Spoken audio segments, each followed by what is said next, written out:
Today, China expands its nuclear arsenal. Brazil's currency hits a record low against the dollar, and the US government faces a partial shutdown after Trump's intervention. From TLDR News, this is your daily briefing for Thursday, the 19th of December, 2024.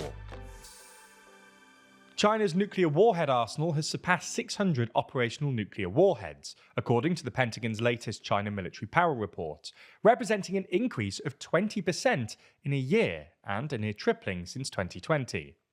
The Pentagon says that China will probably continue to modernize, diversify, and expand its nuclear forces rapidly, will have over 1,000 operational nuclear warheads by 2030, and will continue growing its force through at least 2035.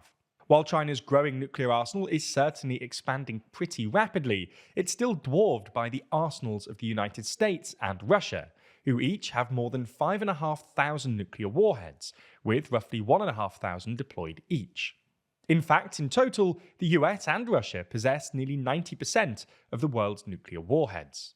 The Pentagon's report also assesses the progress of the Chinese military, the People's Liberation Army or PLA, in its modernization and reform efforts. Despite its progress, the report says the force still has significant deficiencies, including in commander proficiency, long-distance logistics, and urban warfare. The PLA is in the midst of a new anti-corruption purge carried out by the Chinese government beginning in 2023. Between July and December 2023, at least 15 high-ranking military officers and defense industry executives were removed from their posts, according to Pentagon analysis. This includes the removal of then Defense Minister Li Shangfu. There's more on the way, but remember to subscribe and ring the bell for more daily briefing tomorrow. Plus, if you want to support the channel like Diego Bias, then consider joining the TLDR Daily Membership Program for just $1.99. In economic news, Brazil's currency crash is adding fiscal reform pressure to President Luiz Inácio Lula da Silva, commonly known as Lula, whose left-wing government is attempting to push through cost savings after its tax and spend policies prompted resistance from business leaders. This week, Brazil's currency, the real, has fallen almost 2%, touching a record low of 6.21 against the dollar on Tuesday. This means its year-to-date decline has reached 21%, making it the worst performer of 2024 in JP Morgan's Emerging Markets Currency Index. To try and prop up the real, on Tuesday, Brazil's central bank, the BCB, took emergency measures and sold off more than $3 million in back-to-back operations, its third consecutive day of currency trading. For context, investors have been concerned by Lula's stimulus measures and rising levels of government debt, which is close to 10% of GDP, which economists say risks pushing public debt to unsustainable levels. While Lula's measures have boosted growth, they've also contributed to higher levels of inflation. In response, the BCB has increased borrowing costs, lifting its main interest rates by a bigger-than-expected 1 percentage point last week. Policymakers have also hinted at continued interest rate hikes in 2025, which economists say may help protect the real by encouraging foreign investment, but will also cool demand and deliver short-term economic pain across Brazil. President-elect Donald Trump has sent Washington, D.C. into panic mode by delivering a likely death blow to a bipartisan budget plan just days ahead of a potential Christmas-time government shutdown. The bipartisan bill would fund government agencies at current levels and provide $100 billion for disaster relief and $10 billion in farm aid, as well as a range of unrelated provisions like a pay rise for lawmakers. On Wednesday, billionaire Trump ally Elon Musk tapped to head the Department of Government Efficiency, jumped into the debate, and stirred up outrage at the bill with a torrent of posts to his more than 200 million followers on X, writing, among other things, "Stop the steal of your tax dollars," urging his followers to call lawmakers to oppose the bill, and said those that vote for the funding bill should lose re-election. Donald Trump later issued a joint statement with his Vice President-elect J.D. Vance, opposing the current bill and saying that a streamlined stopgap bill, quote, "without Democrat giveaways," should be passed, adding, "anything else is a betrayal of our country." Trump also demanded that the bill raise the debt ceiling, which would give him more room for spending and tax cuts when he comes into office. However, with the House narrowly controlled by Republicans and the Senate narrowly controlled by Democrats, a bill without Democratic support cannot pass.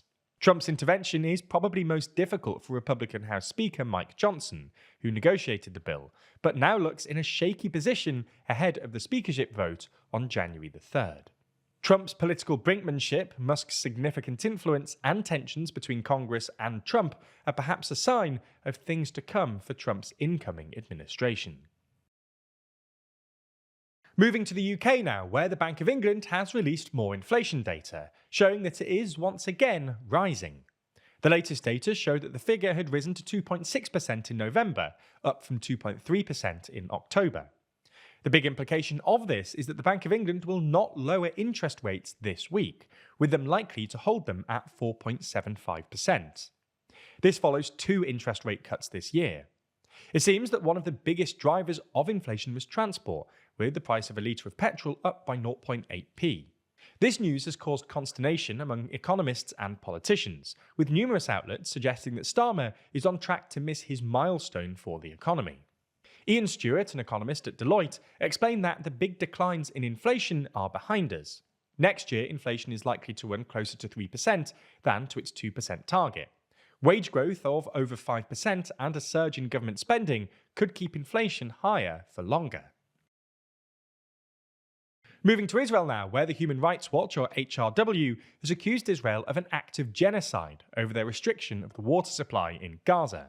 The HRW has accused Israel of deliberate actions that were intended to cut off the availability of clean water so drastically that the population has had to resort to contaminated sources.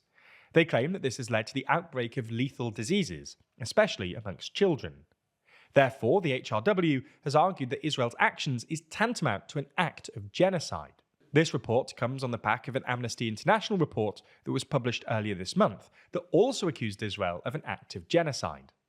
Israel has previously rejected any such accusations, with Prime Minister Benjamin Netanyahu calling them false and outrageous.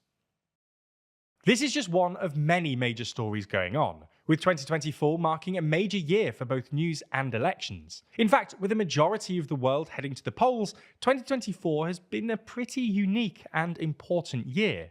So in the latest issue of our magazine, Too Long, we discussed these elections, diving deep into the 29 biggest elections of the year, making sure you understand what really happened, and commemorating one of the biggest years in news.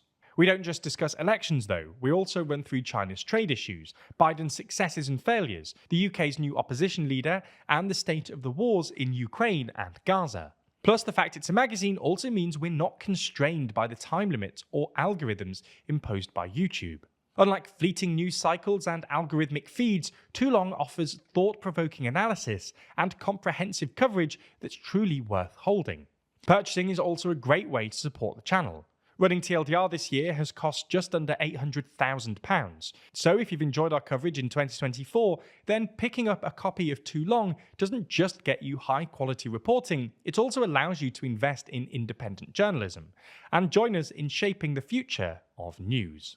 If you're convinced, you have 3 more decisions to make. First, do you want a physical or digital copy? The physical is a high-quality 60-page perfect-bound magazine shipped right to your door. The digital is slightly cheaper, especially if shipping is a concern. Your second choice is the standard or premium edition. The standard is just a copy of the magazine, while premium also gets you access to our monthly behind-the-scenes podcast, The Bullpen, where we break down all of the production of Too Long and TLDR more generally, and you'll get your name printed in the thank you section of the magazine.